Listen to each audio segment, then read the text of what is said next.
I remember when The Mandalorian premiered on Disney's recently introduced streaming platform, all the way back in 2019. To give a time frame of how long this has been, when I first watched season 1 of The Mandalorian, I was a naive, immature freshman in high school. Today, I am currently a naive, immature freshman in college. Since this debut, 2 more seasons and a variety of other Star Wars series have been released, of varying quality, of course. However, I firmly believe that this introductory season of The Mandalorian is not only the best season of the show by far, but is still untouched in terms of quality by all subsequent series that followed in the coming years. Minus a few exceptions. Disney's Star Wars, as it currently stands, gets a lot of strays for its supposed output of bad series and pieces of media. I would have to disagree slightly to a minor extent. After the atrocity of Rise of Skywalker, I would have to describe the output of Star Wars in the last 3 to 4 years to range from stellar to mediocre and bland, with the latter unfortunately outweighing the former. I believe the explanation of mediocrity in recent abundant projects can be attributed to this sequence of events. The Disney sequels, whether you think they were bad or good, try to do a lot of things different. Different species, worlds, ideas, tactics, character journeys, and themes. This is just an indisputable fact. But different does not always mean good. I believe it was Cosmonaut Variety Hour who said something like, if someone puts a pile of on my plate and says, it's different, doesn't mean I'm going to like eating it. The sequels dove so much into trying to be different and introduce new and different ideas that sometimes it stepped on the toes of the world that they originated from. For example, lightspeed jumping. This example has been explained over and over again, why it doesn't make sense or work within the world of Star Wars. People often reference this Han Solo scene in A New Hope, where he says that hyperspace travel takes careful and efficient preparation, otherwise you could easily crash into space debris, or a planet, or who knows where. Another example is the hyperspace tracking, something that wasn't even established to be utilized in the predecessor sequel movie to the one that it comes from, and therefore breaks not just the world and story of the previous trilogy, but the previous movie in your own trilogy. Blind. Embarrassing! I could go on and list more examples, but all this is to say that Disney kind of took risks and went off the rails and didn't do any careful consideration or knowledge of the space that they were working within.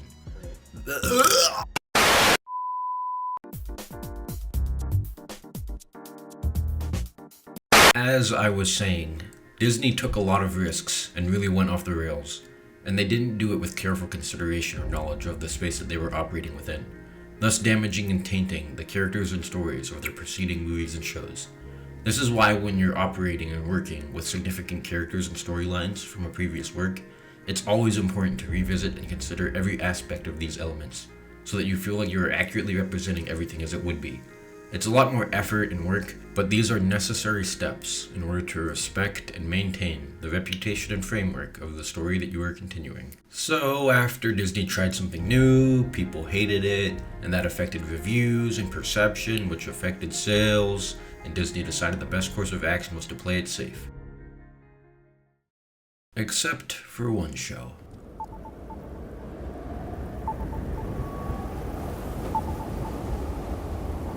In between The Last Jedi and the soon-to-release Rise of Skywalker, Disney would try something new and original, one last time.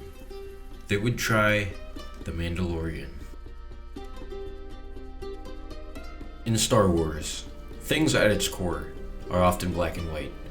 The original trilogy saw us follow good guys, underdogs, who had to fight for what's right against an oppressive evil power containing guys who wore all black and looked scary. The line has been blurred and questioned before, like in shows such as Clone Wars, but at its core, we follow sides, good or evil. We focus in on certain characters on these sides, and they are susceptible to change, but again, Star Wars is black and white as a series. But it doesn't have to be. Before we look at The Mandalorian, let's observe the protagonists in Star Wars that we followed up until this point. Luke, a farm boy with aspirations of adventure, motivated to embark on a quest after losing his dull life on Tatooine, and is encouraged to stay after seeing the help and rescuing the galaxy truly needs. Motivated to see the good in his father, believing he can turn him and save him, even willing to risk his own life on this point. He is one of the best fictional examples of selflessness, heroism, and it's not because of his pureness. It's about his willingness to stay pure in the face of easier alternatives. Temptation.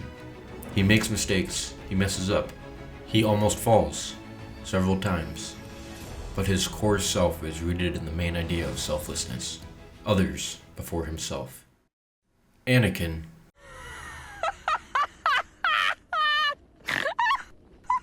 A temperamental and misguided hero, whose own desire to hold on to those he loves causes his downfall. While this may seem similar to Luke's selflessness, Anakin is actually very selfish, in my opinion, but not with bad intent. Let me explain. He often fails to see the world around him due to his tunnel vision, and puts those around him at risk, or even harms them to achieve his goal. We saw Luke struggle with similar ideas, but unlike Luke, Anakin gives in and ends up becoming what he swore to destroy. He is still a hero, his morals are still rooted in righteous ideals at heart, but his surroundings of restrictiveness and persuasion pull and tear at him until they become mangled. Rey. Rey has often been referred to as a Mary Sue, but many are unable to explain why. The reasons are as follows. She is able to complete and accomplish a multitude of tasks and abilities, despite her character origin and progression, not providing any reasonable explanation for why she should be able to do this, or to the extent she does. An example would be being able to speak Wookiee, being able to learn or even know what a Jedi mind trick is, and...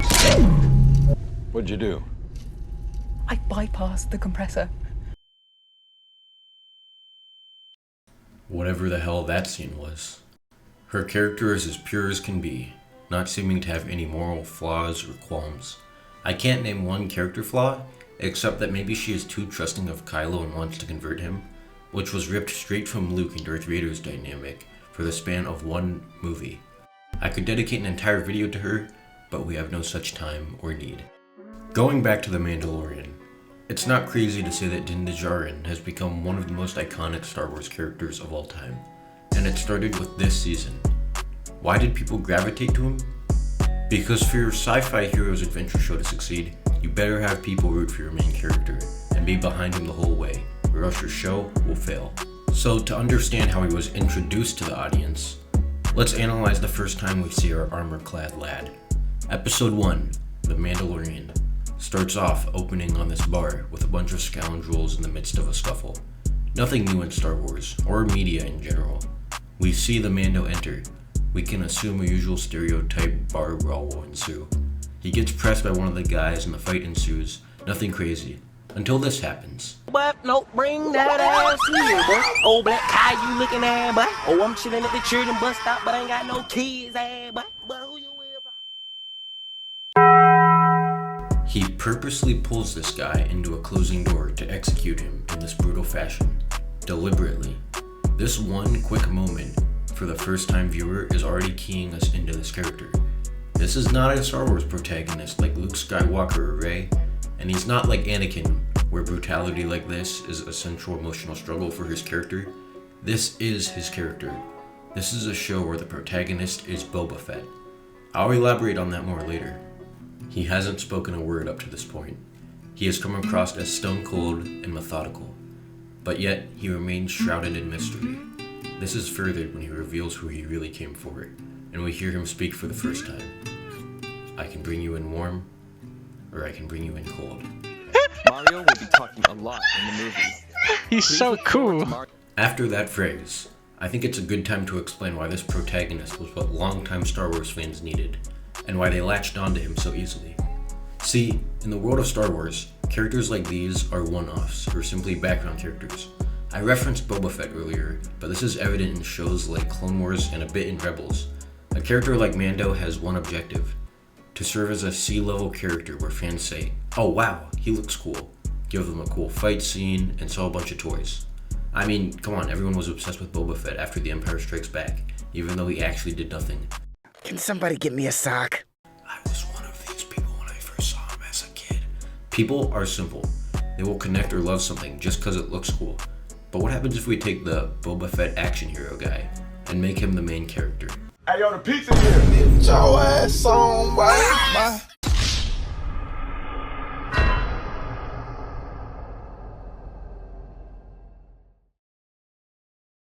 can't speak for everyone on this point, but I personally have always enjoyed a morally gray, neutral protagonist. Not inherently good, but not inherently evil. And there was a lot of unexplored potential in terms of this character type in Star Wars. While many will argue that Anakin was morally gray, I would actually disagree. At his core, he was still a hero. He believed what he was doing was right. Mando, at least right now, and actually for all of the first season, I would not consider a hero. He knows the work he does is cruel and brutal, yet he has heroic acts, like donating to the foundlings and protecting Grogu, but yet these are still benefiting the parties close to him, not because it benefits the galaxy or the bigger picture that he lives in. And when we see him here, he has every bit of the bounty hunter expected from the world of Star Wars. His intrigue captures both new and old fans. For old fans, we see him use tactics and materials we're familiar with, but in ways that are new to the story, introducing new elements within a way that makes sense for the established world. This sentence that I just said is what makes the show so great on a larger scale, but we'll get into that soon enough. Despite this introductory sequence, the character of Mando is so much more than just an edgy anime character. In the very first episode even, we're hinted at his backstory. Small flashes, but they give enough information to explain his actions that may seem out of character. You may think that him taking Grogu and protecting him makes him soft or can lessen his brutal nature. However, this fits incredibly with the information that we've been given about his character. Because he too had his world shattered as a child because of violence outside of his control. His disdain for droids comes from this instance. Oh no. Bounty droid. Even still, he's willing to turn him over and complete his bounty. But he has another flashback, and remembers what happened to him as a child, and it weighs on his conscience. He had already felt uneasy turning him over after he was saved by him, but this flashback as his armor gets made, with the reward for turning him in, pushes him over the edge. The character of the Mandalorian is great for Star Wars fans to latch onto, because it gives us our cool Boba Fett-like character, but gives him an actual personality with stakes and plot. And for non-Star Wars fans, it gives him a cool looking guy who has a wholesome dad adventure with his adoptive son. Who wouldn't watch that? Before they beat it to death. Even comparing Mando as a protagonist to Rey, many people may say that, he is so perfect also because he has all these abilities that he shouldn't really have, like being able to talk to the Tuskens and whatnot, and all these other random abilities that may make him seem like he has plot armor, but do you know who you're talking about? This is the Mandalorian, part of this warrior tribe that travels the galaxy and fights and has honor and glory. It actually makes sense that they would have to learn a multitude of language, be in incredible shape, know all kinds of fighting tactics, and even outside of that, even if you still make that argument that he's too perfect of a character, that's also not true. Literally in the first episode, we see him get humbled just trying to ride these creatures and whatnot. And he also gets his ass beat while trying to fight this giant bullhorn, I forget what this is called, mudhorn, whatever it's called, mudhorn creature. We actually watch him get beat up a lot and outsmarted. His character has strengths, but it has just as many flaws as it has strengths, which I think is really impressive and was really well done.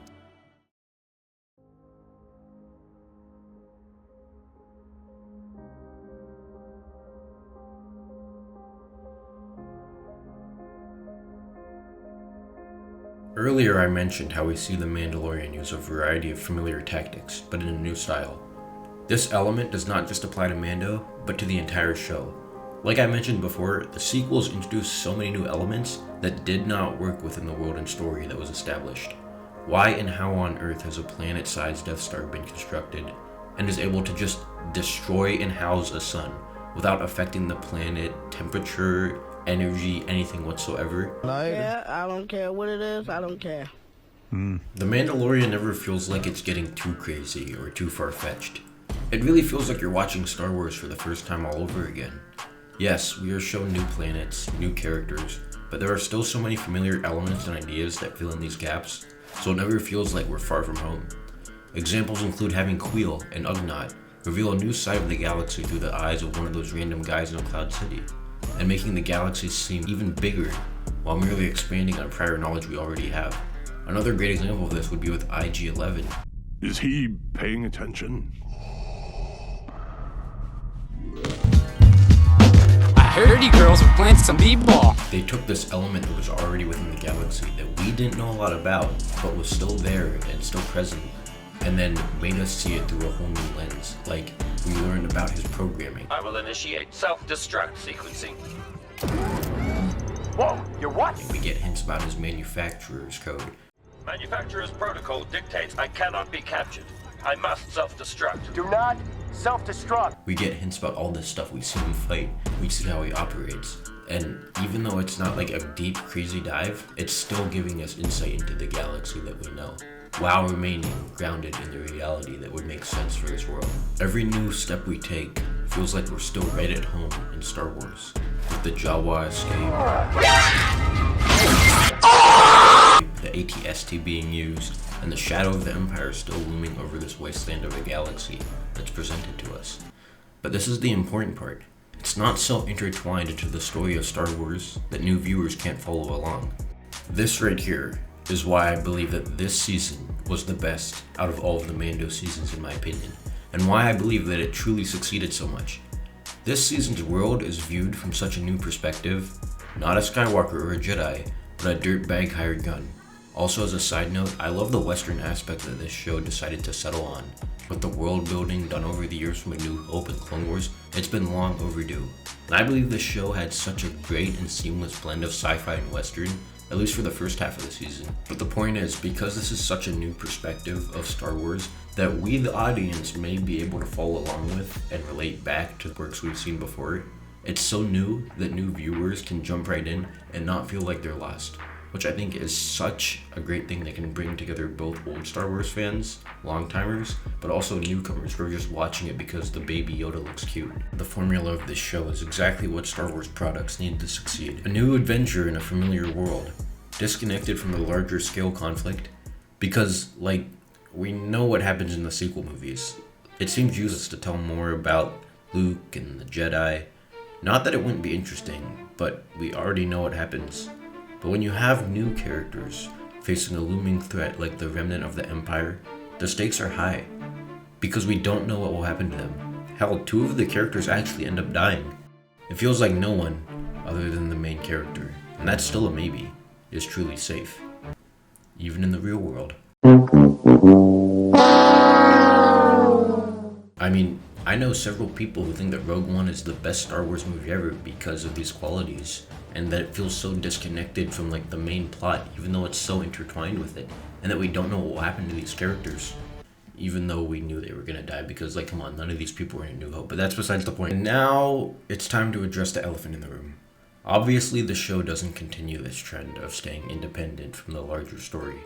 So what do I think about the other seasons, and the Star Wars shows that followed in general? That's a question. That's a question.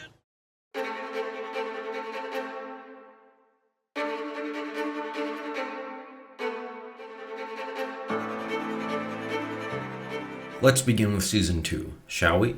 Almost everyone I've had a conversation with regarding the show has told me that season 2 is the best season.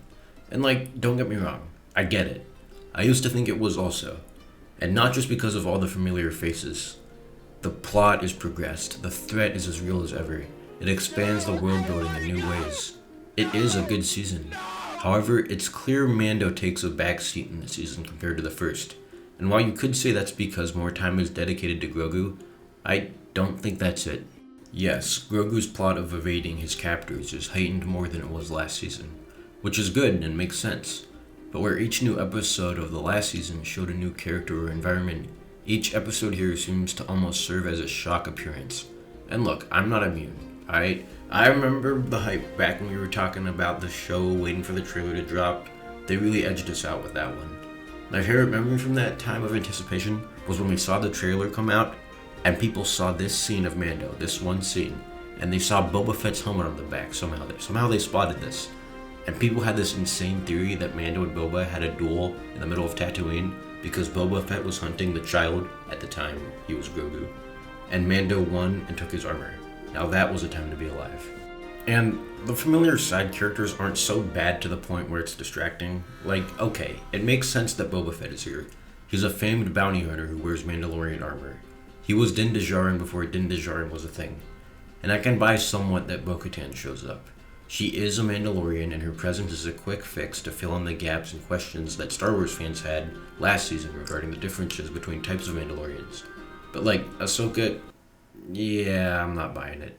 Yeah, it feels like this show was secretly not so secretly used as a springboard for a bunch of other characters to have their own spin-off shows, which was actually pretty sad that they reduced him to this after he literally carried a worldwide popular series by himself for his first season, but whatever. But when I say that I don't buy it with Ahsoka, she doesn't seem to fit the aesthetic that this show is trying to go for.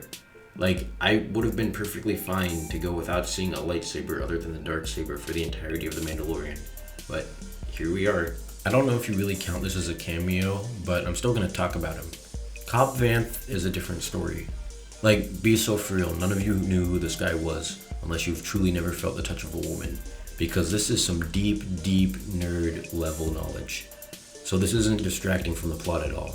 In fact, it's basically a new character essentially. By the way, the first episode of season 2 was one of my favorite episodes of the show. Now that's how you do a first episode of a returning show. Again, these cameo characters don't ruin the show for me. I still think the show's second season is great. I'd give it like an 8 out of 10.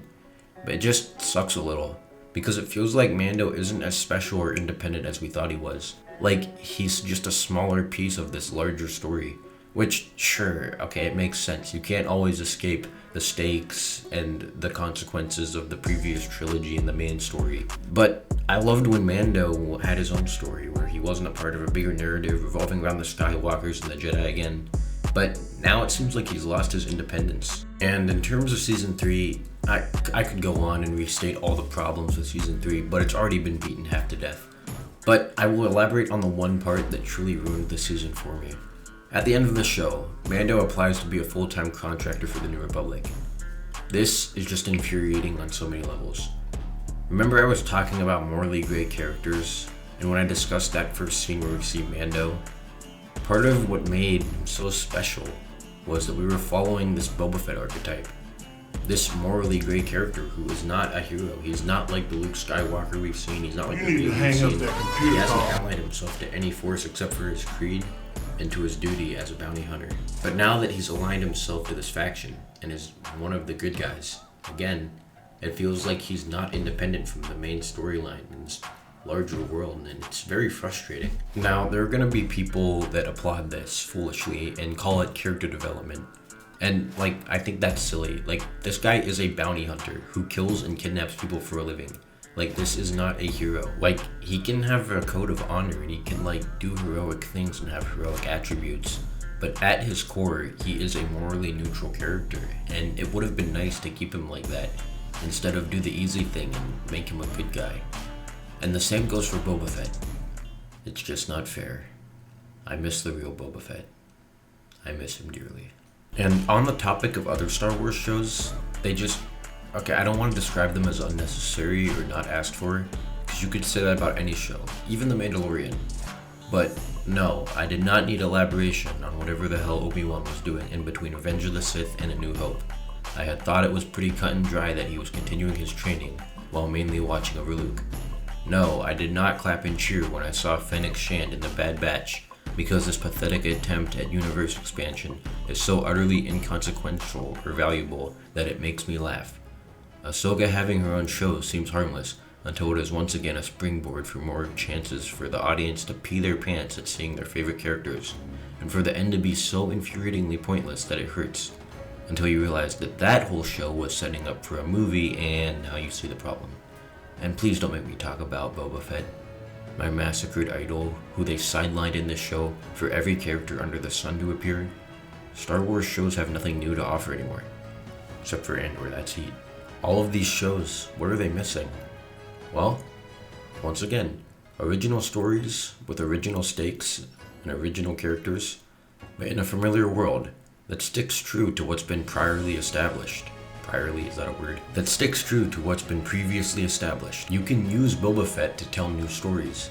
Just make sure that you keep his character consistent with what's been shown and told in other shows and movies and pieces of media. Maybe it was by chance. Maybe they just happened to get the right things right. But The Mandalorian does all of what I've talked about. And it does it really well also.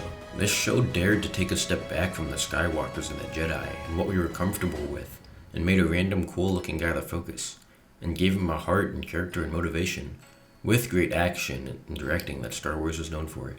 It's like, here's an example, it's like when you take a nice dress shirt, right? Like something you'd wear to church, and you say, let's make a wacky outfit with this. So you unbutton all the buttons, and then you say, nice. And then for an undershirt, you grab a musty tank top and wear that under. But the colors complement each other and fit, so you say, okay.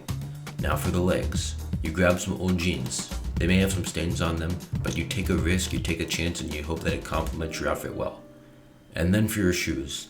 Well, you've had these shoes for a while, and it would be weird to get new ones just for this outfit when you don't need to. So you stick with them as a good base. And then you put the fit together, and then everyone loves it and says it's fire. The Mandalorian, I mean, not the fit. That looks like shit. Serves you right.